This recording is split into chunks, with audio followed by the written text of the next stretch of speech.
Alright guys, welcome to the channel.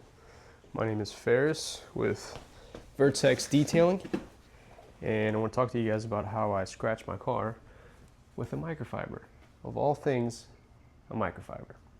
So I've been detailing for over 12 years. I've been washing my car by hand ever since forever, and it was interesting. I generally never scratched my car until recently, and I want to share that with you guys so that way you can stay out of that situation, because even though I know better, sometimes it just happens, and we're going to talk about that. I think you guys will like it and think it's funny. It's sad, but it's funny at the same time. But yeah, so it was this car. This car is ceramic coated with Geon Pure Evo, which is an amazing coat. And we'll talk about why I like that in another episode, or maybe at the end of this one. But the car is ceramic coated. There's no scratches on the car. And I know because I hand wash the car all the time. It was one day I was coming out of work. It was really hot. I'm jacked up off caffeine. I'm just, energy is flowing. I come out to the car and there's a big piece, like a massive piece of bird poop, like right there. And I was like, yeah, there's no way I'm letting that sit on the car. So I popped the trunk. I usually have either P&S bead maker or some type of spray ceramic detailer in the trunk, or at least a Meguiar's glass cleaner. And for some reason, I didn't have either. So I had a microfiber. I wasn't gonna let it sit on the paint. So like down here, I'm in South Florida, so your panel can get 100+ degrees, like your car panel.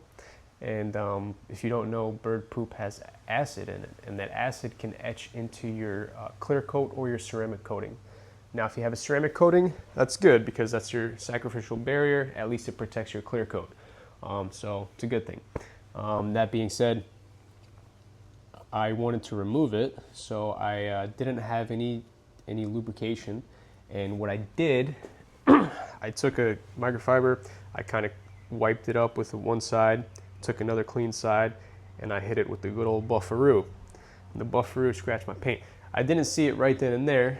What happened was I thought I was all good, went to lunch, came back, and then like a couple days later, I was hand washing the car, and I'm like, oh my God, there's scratches all over everywhere. And then I realized I scratched the paint. So the moral of the story is, you always, when it comes to situations like that, you want to use a lot of product, a lot of quick detailer spray, glass cleaner. That's probably the only time where I would say use a lot of product.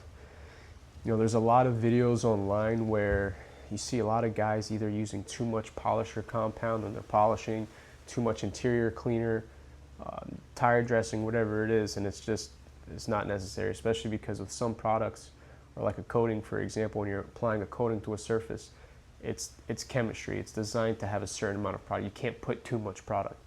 In this case, you want to. If you're going to remove something off your paint like that or de-dust, the more lubrication, the better. And prime example, it was a high quality, clean microfiber, but it's just that contact with no lube, easily scratch your paint. So I thought that was really interesting, and I thought it would make a good video for the channel.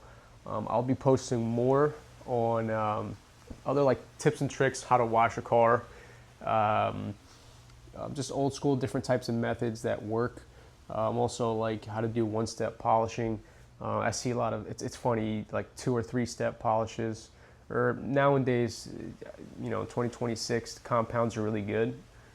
So you could get away with a 2-step.